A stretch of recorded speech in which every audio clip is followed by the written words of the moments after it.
Well, once again, I thank you for your welcome and for turning out on what is a not too inviting evening to a lecture of this kind. Last month we talked about John Knox, who's a household name still in this land of ours. Robert Bruce is, of course, very much less so.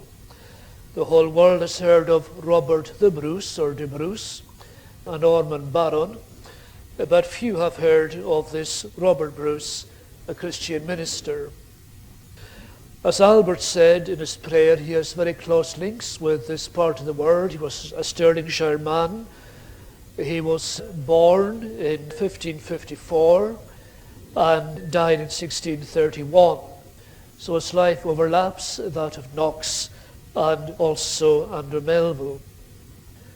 He was born at Erth, here in Stirlingshire. He was Baron of Kinnaird, where he died, and is buried in the churchyard at Rutherford. So he really is very much a local man. And granted Bruce's stature, he really is one of Stirlingshire's greatest sons. In fact, some might hold, and I with them, that he is his son, and in many ways one of the three greatest Scotsmen who ever lived. Let me say first of all that Bruce in many ways is the pivot of the succession in Scotland of Reformed theologians and churchmen, Scotland's own apostolic succession, because Bruce is linked with all the great figures of our Scottish church history. He would have heard John Knox as a young man in St Andrews, and he was of course taught at St Andrews by Andrew Melville. And these two towering figures were at once heroes and influences upon this impressionable young man. On the other hand, Melville held his student Bruce in the highest regard, indeed held him in awe because of his apostolic qualities. And Bruce in turn was an influence on such younger men as Alexander Henderson down here in the central belt, and Thomas Hogg of Kilturn in Rossshire, the founder of the Highland evangelical succession. So what we have here is a man who links us back to Knox and Melville on the one hand, and forward to Henderson and Hogg in the future, and that keys us in both to Highland and Lowland evangelicalism, both of which Bruce influenced very profoundly. Hogg of Kilturn in Rossshire was really the first outstanding Highland minister and covenanter, and all that is precious in our Highland legacy stems from Hogg of Kilturn. And Hogg was a convert of Robert Bruce's, or influenced directly by Robert Bruce. Alexander Henderson is perhaps better known as the architect of the National Covenant of 1638. Henderson was perhaps the greatest diplomat and statesman the church in Scotland has ever known. But we don't associate preachers with diplomacy very often, and even less with statesmanship. But Henderson had both those qualities in a remarkable degree, and could very well have run a great empire. He was a convert very directly of Robert Bruce's. The story, I suppose, is known to some of you. Henderson was a minister of Leuchars in Fife, and when inducted to that charge, he was an Episcopalian. And he was very much not the people's choice because of his Episcopal sympathies. He was in fact intruded upon the congregation very much against their will. So much so that the congregation in fact locked the doors against the presbytery. And Henderson sometime afterwards was in an area where Robert Bruce was preaching, and he stole into the church and observed and sat in the back seat, thinking that no one knew of his presence there. He was impressed when Bruce entered the pulpit and began to preach, first of all because there was a long silence.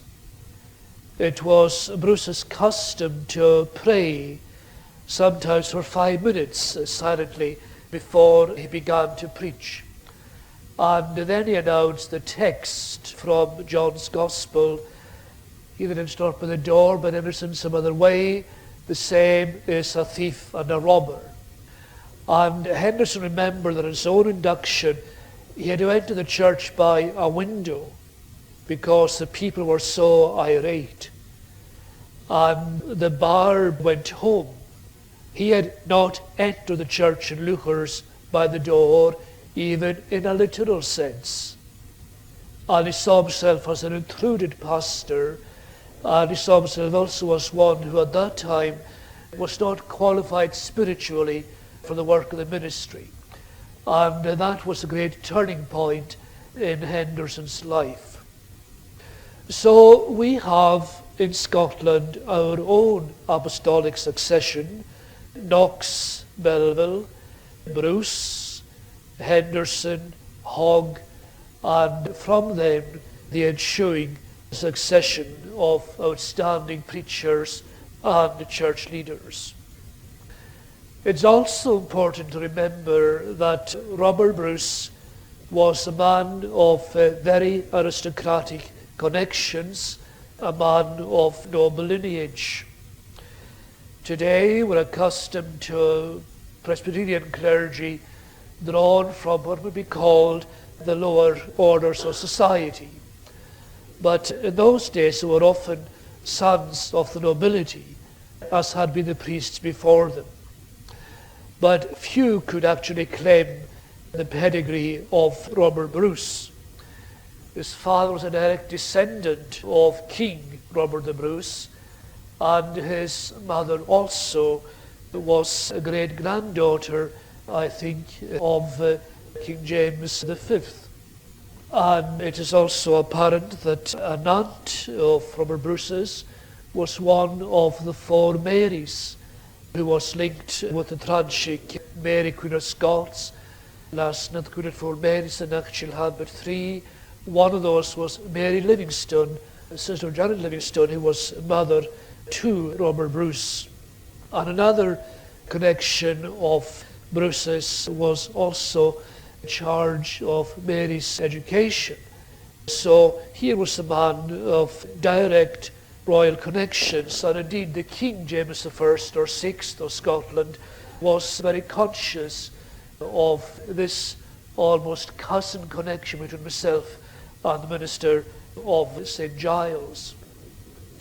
Now those connections did not necessarily serve Bruce well or save him often from considerable hardship, but insofar as leadership is congenital and hereditary, there is no doubt that Bruce came from a long and distinguished genetic line, men used to public service, particularly as soldiers, but also used to a courtly existence, especially on his mother's side.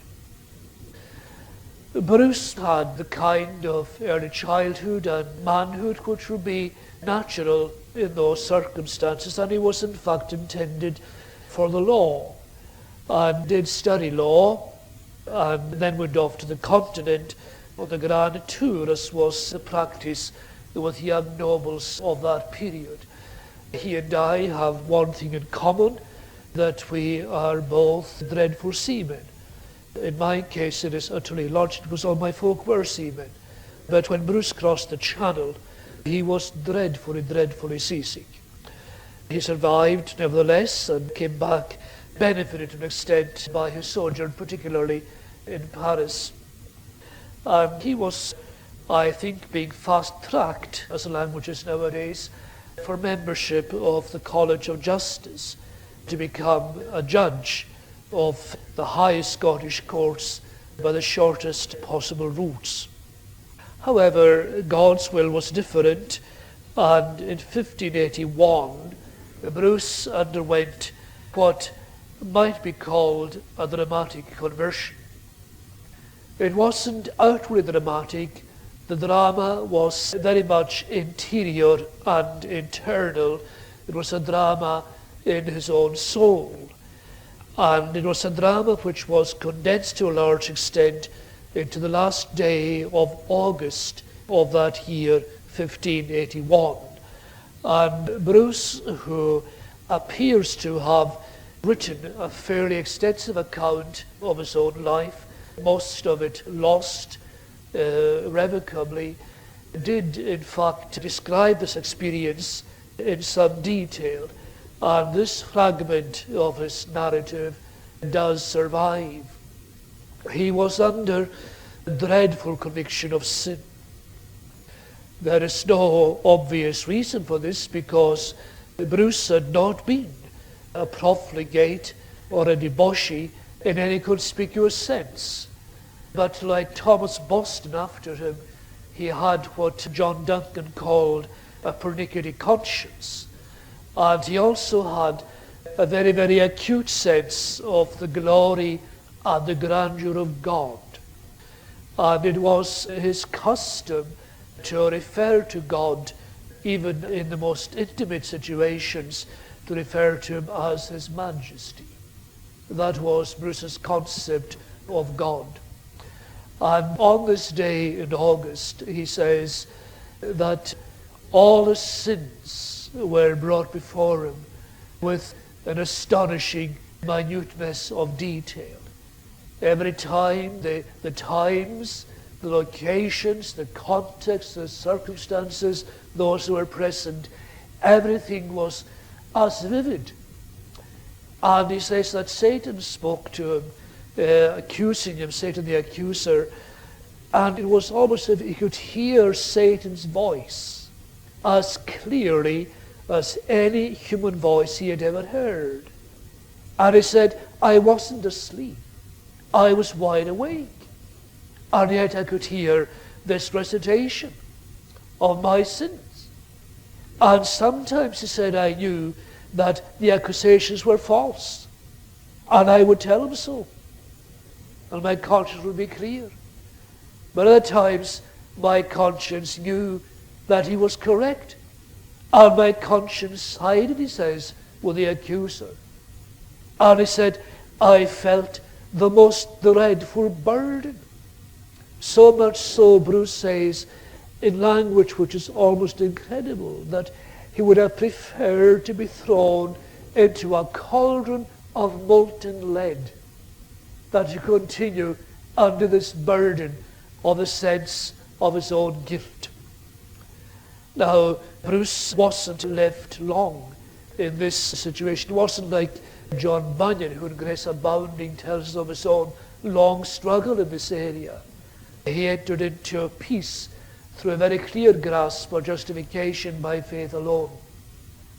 But this experience did leave its stamp very much on Bruce, because he was always a preacher of the majesty of God. And he was also a preacher to the human conscience, to get the human conscience on God's side and on the preacher's side. And there was always a tremendous weight and solemnity in Bruce's proclamation of the Christian gospel. It's often true, of course, that a man's conversion or a woman's conversion does very much put its stamp on the forms of their future ministry. And Bruce was no exception. We know too that Bruce, this was very exceptional for his age, was troubled for a while by intellectual doubts. And these were very, very radical doubts. He doubted whether God existed. And it's difficult to find any other instance in any of those many spiritual lives of the period which record any similar temptation. The case of Bruce's contemporaries. This was a very unusual experience for the men and women of that age. There was no social pressure or academic pressure towards this kind of doubt. We don't know how Bruce came through that, but he did admit years afterwards that he had come through a very dark and tormented period of acute spiritual doubt. There is no record that Bruce ever afterwards had that doubt that's so common, for example, among Scottish Highlanders doubting their own salvation. But this doubt, this more objective doubt, whether God existed, this was certainly part of Bruce's experience. Now, Rabbi John Duncan went through a similar period, of course, of doubt, and so to an extent did Thomas Halliburton. But it was a fairly unusual, dark night of the soul for the men of that particular period.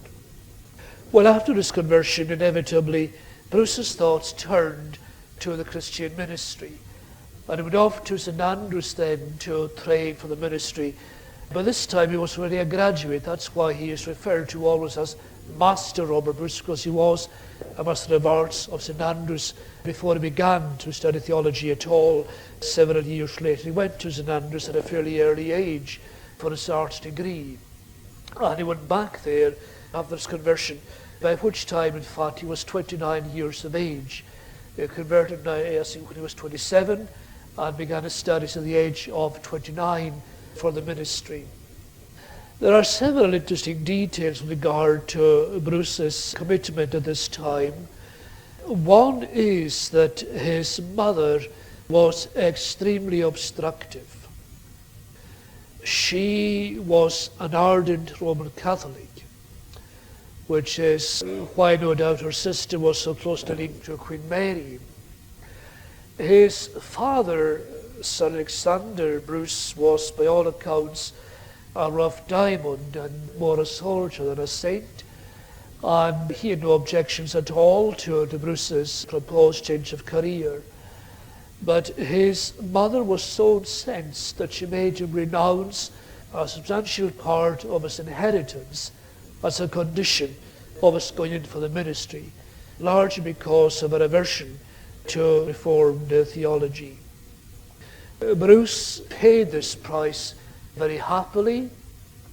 He also, he tells us, gave away his costly apparel because he was a young man of taste and style with the desired clothes of the day, and he gave those away with a glad heart. What he found more difficult was parting with his horse. He sent his horse to the fair, and it's like a modern Free Church student having to give away his Porsche, I suppose. This man giving away his horse at the fair, he did feel the loss of his horse very acutely. The estate could go and the clothes could go, but the horse was a much more painful parting. Another interesting and encouraging thing is that Bruce was extremely bashful. Now you might say, but he was a young man. Well, he was 29 years of age by this time. I'd have to confess, I was ordained at the age of 23. This man was 29. Perhaps he had a good deal more sense than I had, but that's why I delayed it a bit. But the normal practice was that students in his position would preach to their fellow students on a regular basis in what was called the schools. They would preach in the college chapels to their fellow students. Bruce was quite unable to do so. And for a long time, he wouldn't speak in public at all. He began, in fact, with Melville's permission, to preach to a small, intimate circle of his own friends, and then began to extend that gradually until at last he preached in the schools and then in the public. And from the very outset, in all of those ventures, made a tremendous impression upon all who heard him. So here he is an educated man, an aristocratic man, he is a travelled man. He has now gone through Melville's very arduous curriculum at St Andrews, and he is now ready for the ministry. He was called to the church of St. Giles in Edinburgh in 1587. He was called there, or directed there indeed, by the General Assembly. And he certainly had no heart for it. It was not his own idea of a good idea at all. Now, let's remind ourselves of the situation here. St. Giles is often called a cathedral, which of course it is not. A cathedral, cathedra, is the seat of a bishop. And St. Giles is not, and indeed never has been, in that sense, a cathedral. It is the High Kirk of Edinburgh. And so far as I know, it was at this point the only church within the city boundary properly so defined. So it was the Church of Edinburgh. It looks, however, as if within this one building there were in fact 4 congregations, each with its own minister. And I'm not clear as to how they organized that. Did they all meet in different parts of the building, or did they meet at separate times? But I'm very impressed with this as a matter of pure pragmatism, that these people were not extravagant in the use of buildings as we are in our churches today. They shared their properties. Bruce's real objection was that it was the church which the king attended. And Bruce knew with a fatal prescience that he was not and never would be a court preacher. He knew that he couldn't flatter and he couldn't keep silent about manifest abuses. And he protested very firmly that he was not the man for this particular job. However, he was more or less forced by the assembly to accept this particular charge. Now, even that's not all that simple. He was called to St. Giles, as I said, in 1587. He wasn't ordained until 1598. And it is worth reflecting on the reasons for that. The point here is that those early reformers did not set much store by the ceremony of ordination. And especially they did not set much store by the service of the laying on of hands as part of an ordination. So Bruce began to preach and to minister in St. Giles without any such formal ordination. And he not only preached, but he also served the sacrament for years without any such formal ordination. Eventually, however, a point arose when it suited the king, King James VI, Bruce's cousin, to challenge him as to his ordination and to say, you were not validly ordained.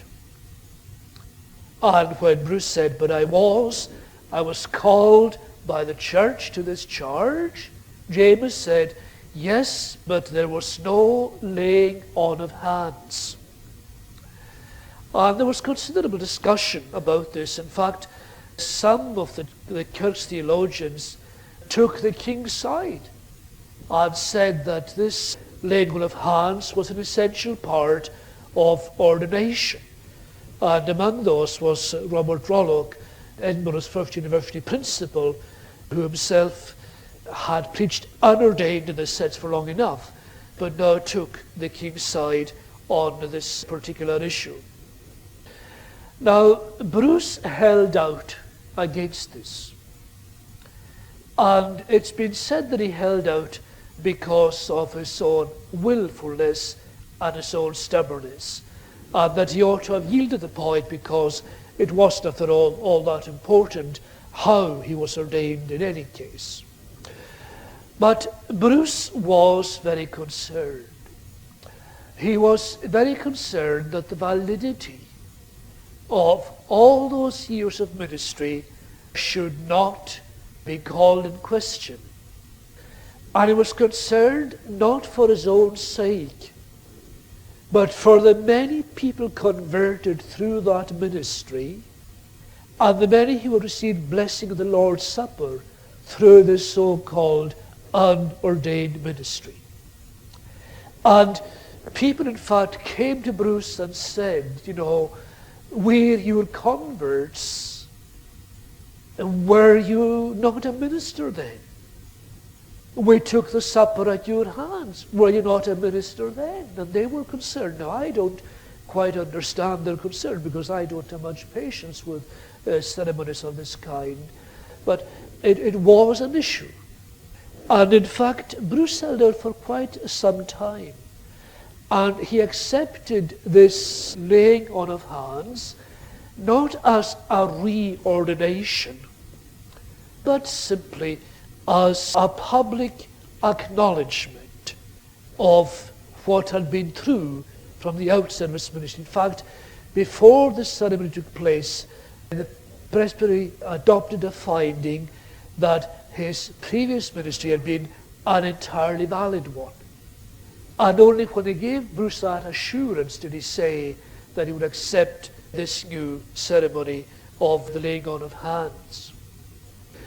It's worth noting as well that Bruce preached in Scots, in what is nowadays called Broad Scots. And it is quite difficult for us to penetrate that Scots with our own RP English, because the two languages don't necessarily overlap. Now, I've got a vested interest in this because I'm a native Gaelic speaker, and I'm conscious of a growing and vociferous lobby of Scots people, Scots speakers, who want government support for Scots comparable to what is given for the support of Gaelic. And I'm fairly ambivalent on this because Scots, in my view, is a dialect of English, which Gaelic certainly is not. So if you want an argument, we can have an argument over that issue at some point.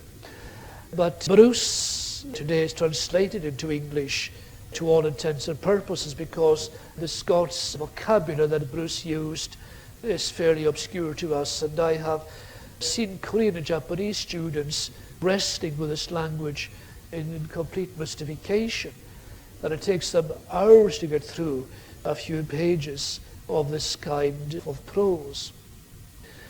I think in many ways it's a great loss, because the language was so powerful and so homely, and it would be no bad thing if it had survived into modern usage, but our bigger southern neighbour wouldn't learn Scots, we had to learn English, and that's why things are where they are today.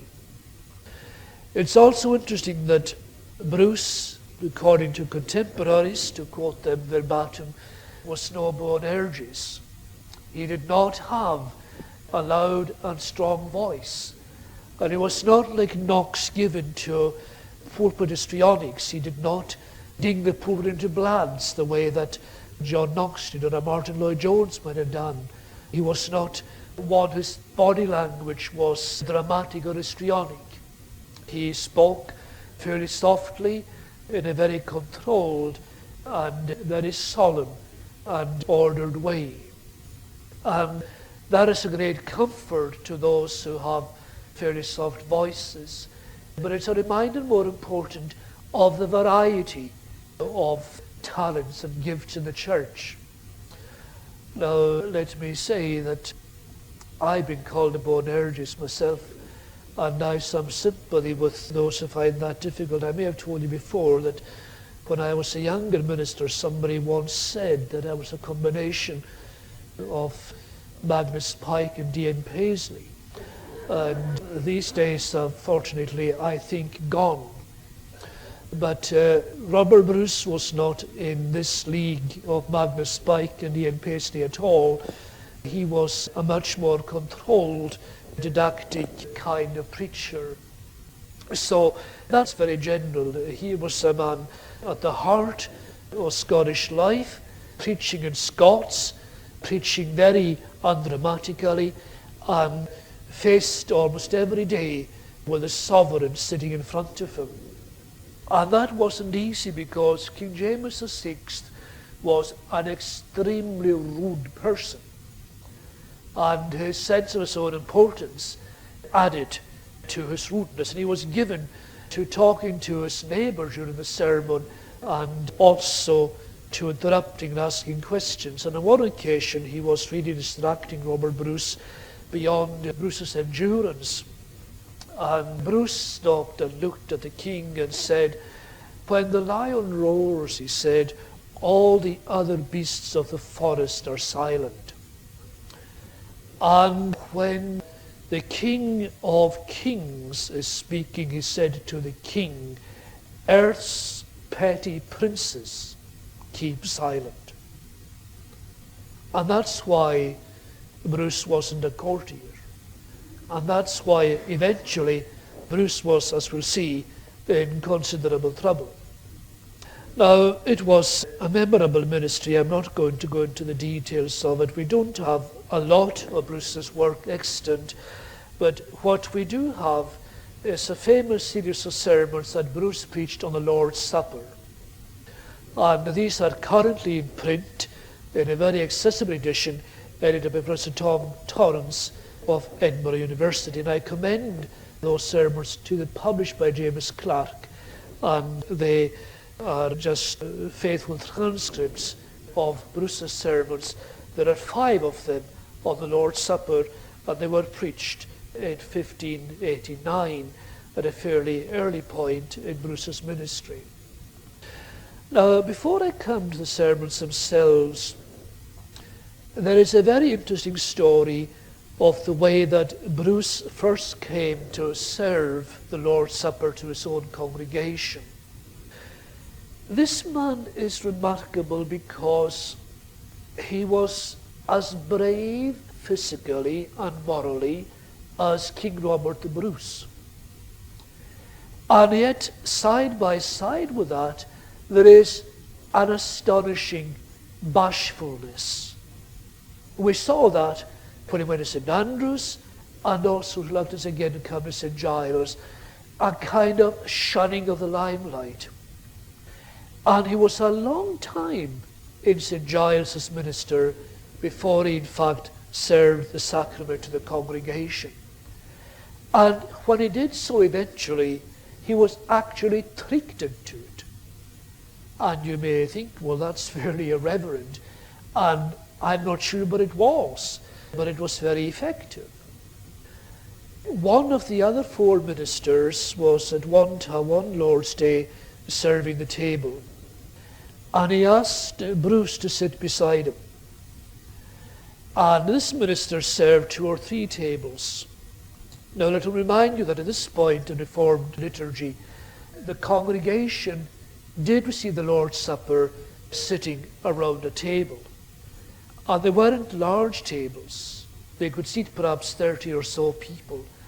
And with a large congregation, there was sitting after sitting. Sometimes 20 or 30 tables would be served. And this minister, as I said, he served 2 or 3 tables. And then he got up and left. And Bruce thought, well, he's coming back. He's just gone out for a moment. But the man sent word that he wouldn't be coming back. And there was Bruce, utterly unprepared, and every eye on the church on him. And then a clamour began, a voice here, a voice there, crying out to him, "Master Robert, will you serve the table? Master Robert, will you serve the table?" And eventually Bruce had to do so. And he did so with remarkable effectiveness and power, according to those who were present on that occasion.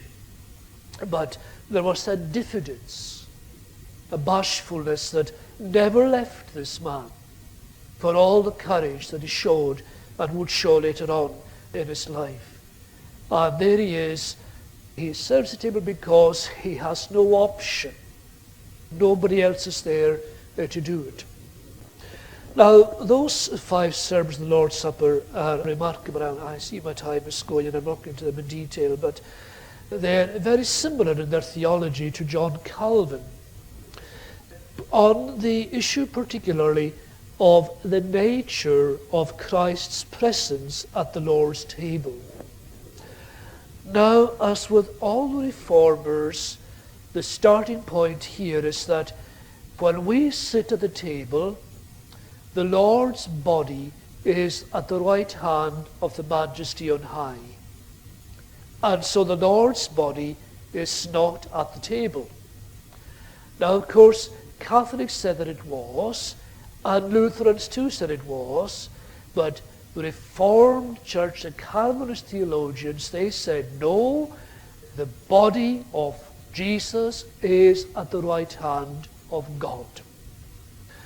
But Calvin, and Bruce followed him in this, Calvin said, it is, he said, like the sun.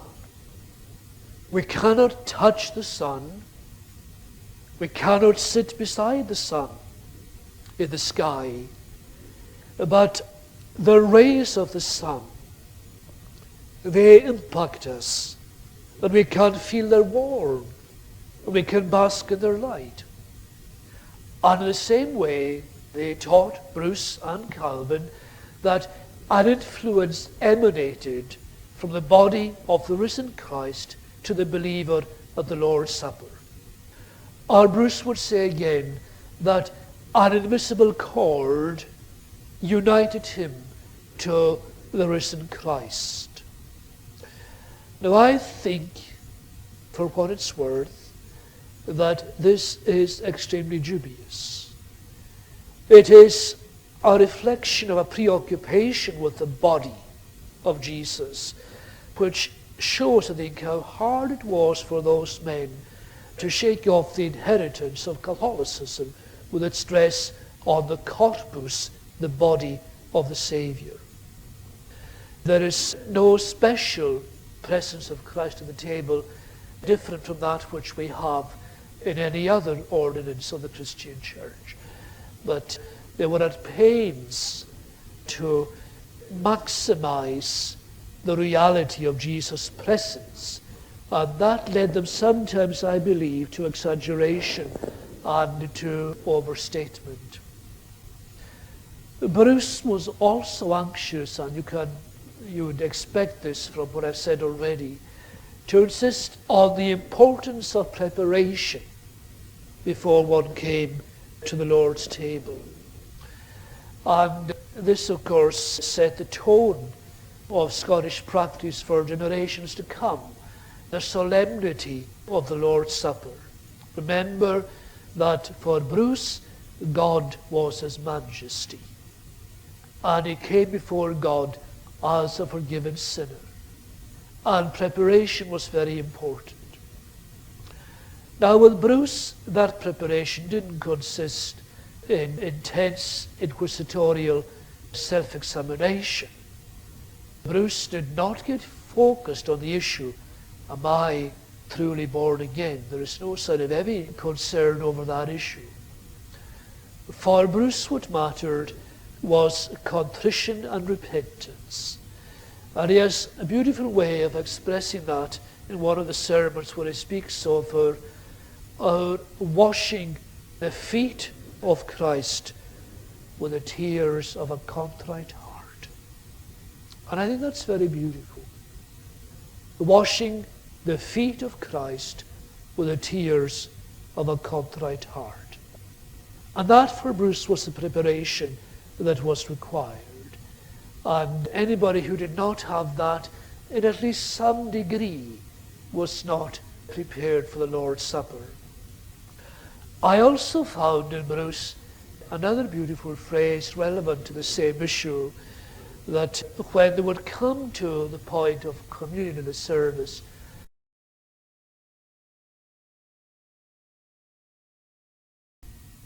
we dress for the table. Now, not that we dress in the garments of our own righteousness, but there is an appropriateness, and that again is linked to this whole idea of contrition and of love and faith foreigned in the Saviour himself.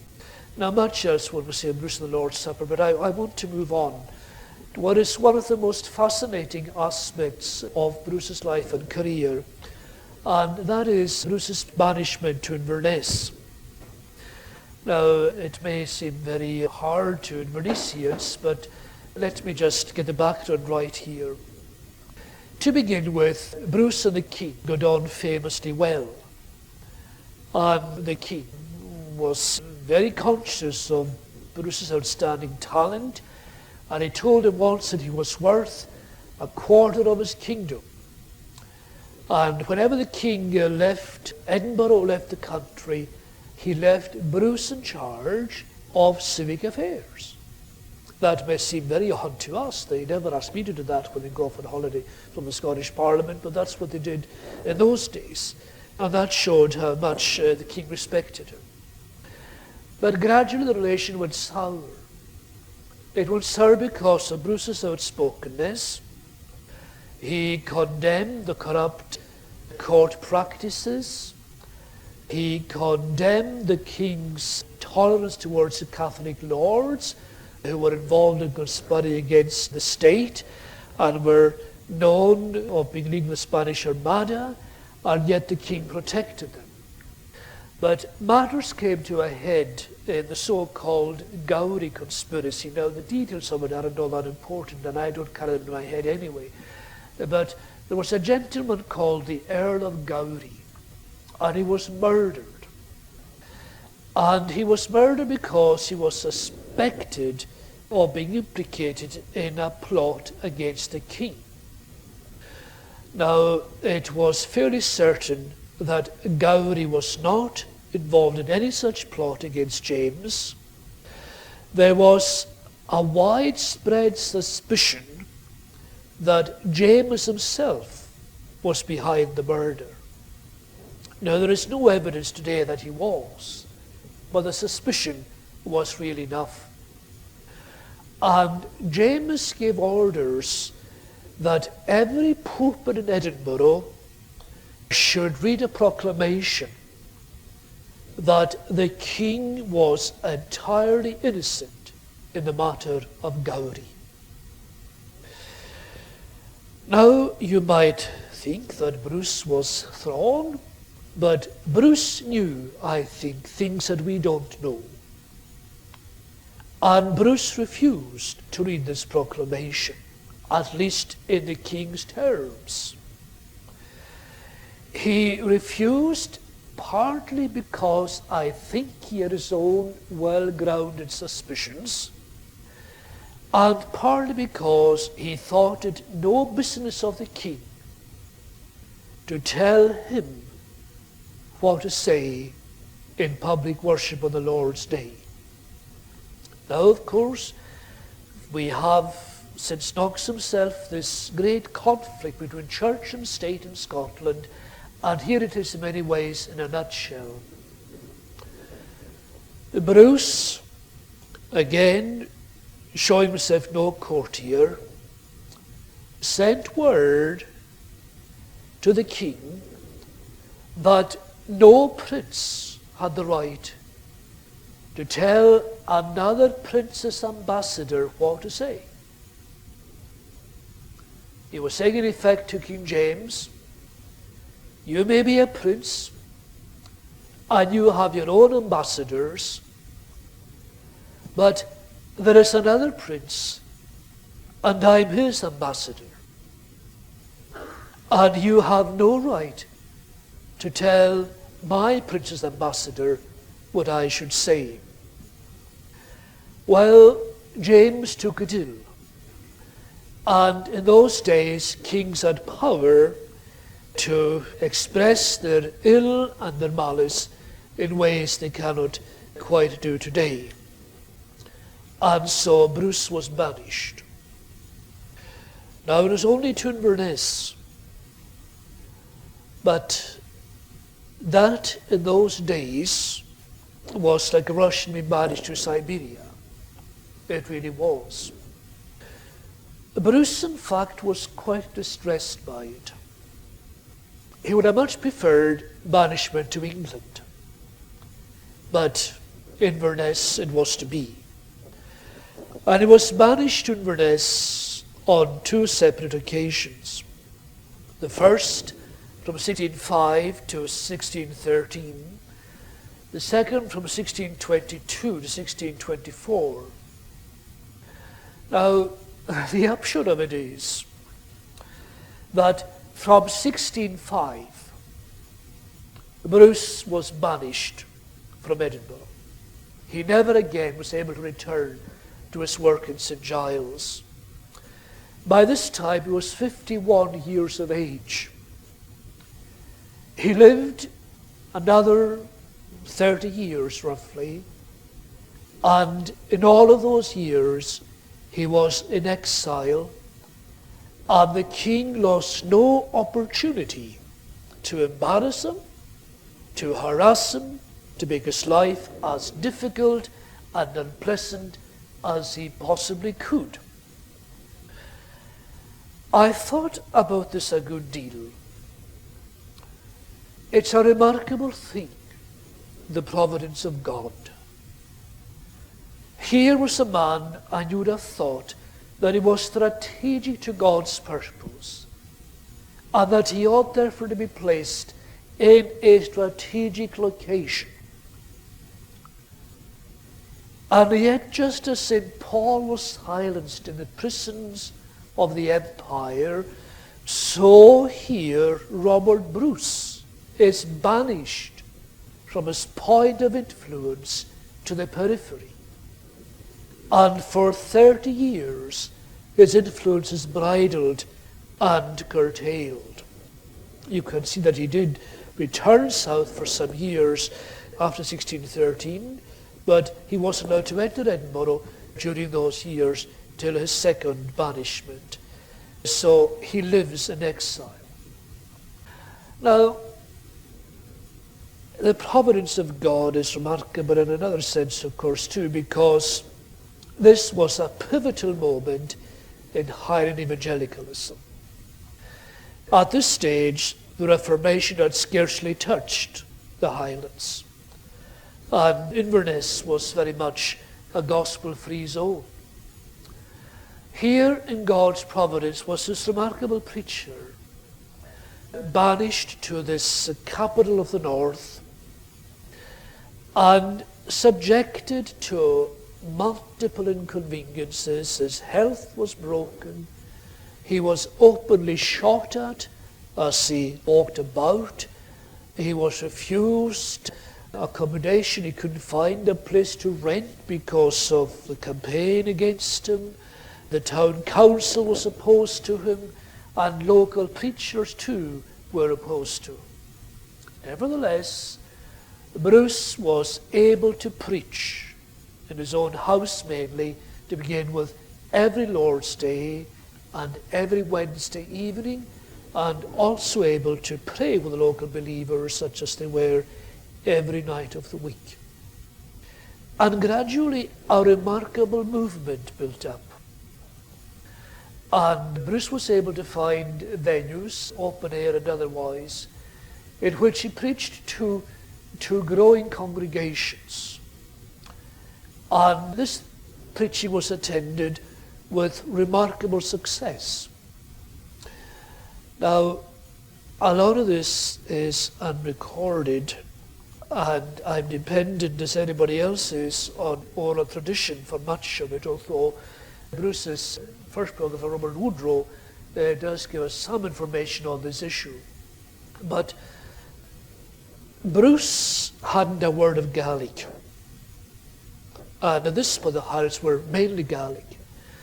But there seemed to be a considerable number of bilingual people who came to Bruce from all over Inverness Shire and Ross Shire, and from as far afield as Sutherland every Lord's Day.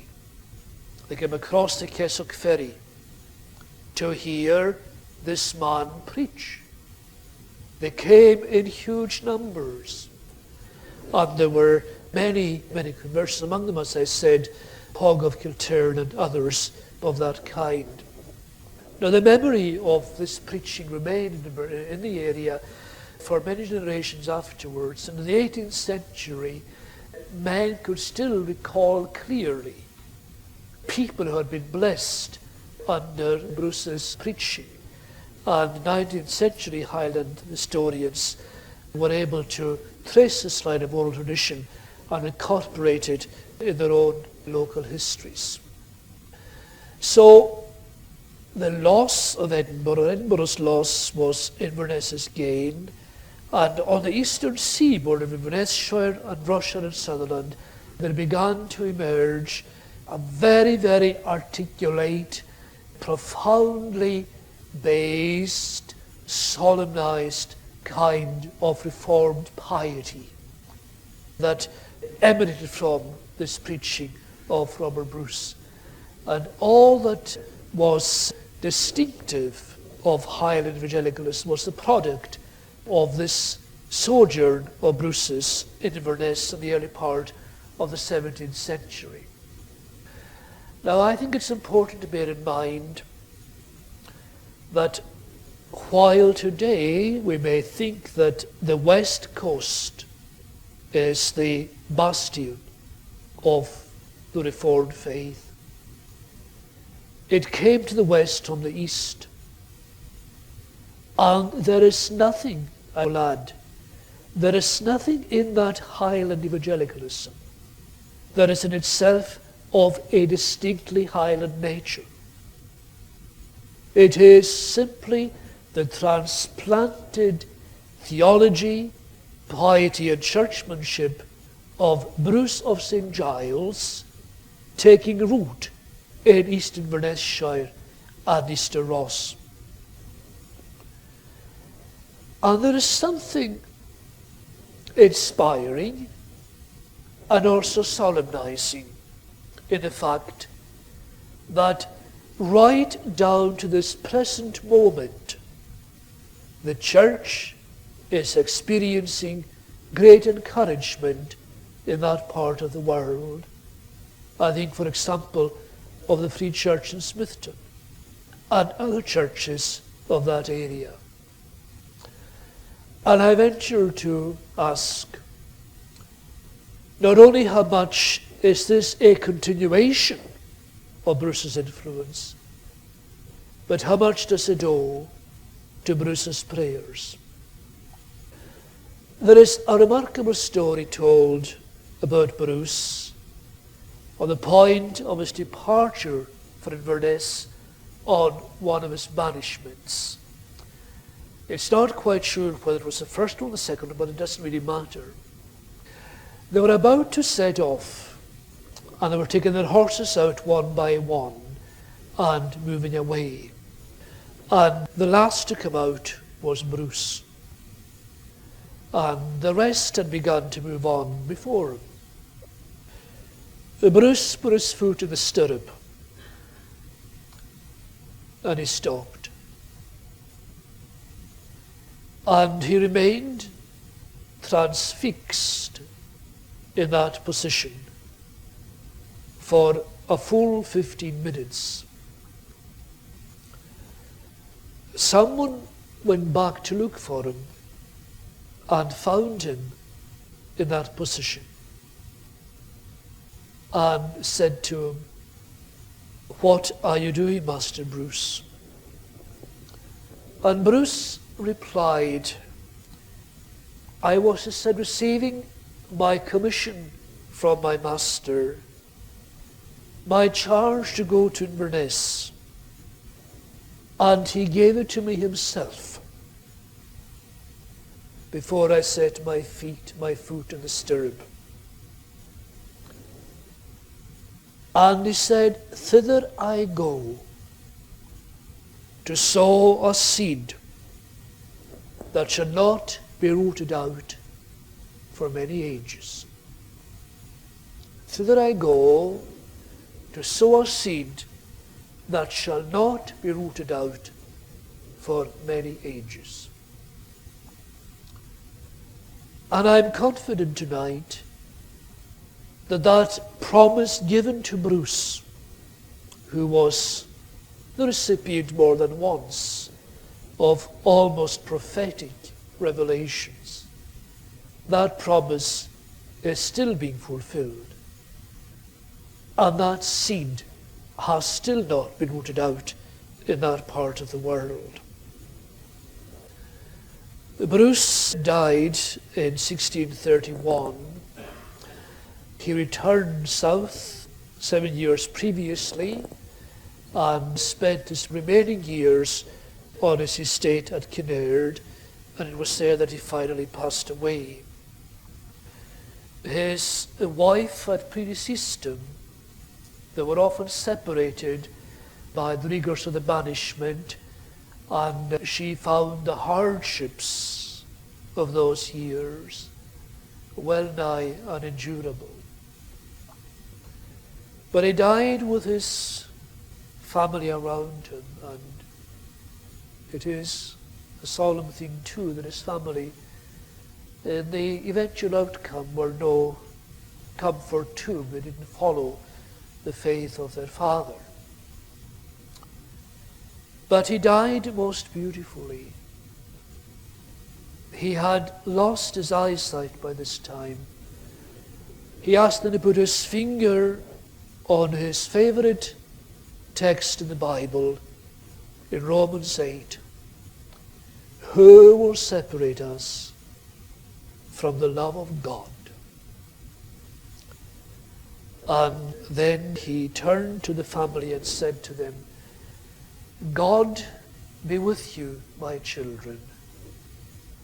And he added these words, I have breakfasted with you, and I shall sup with my Lord Jesus Christ tonight. And so it was. And after all the storms inward and outward of this outstanding life, he died in that spirit of Christ-centered serenity. There is a useful biography of Bruce by Macleod, which I commend to you if you want more detail than I can give you in one short lecture. But I do want to share with you my belief that here is one of the greatest men who has ever walked the soil of this land that all of us love so much.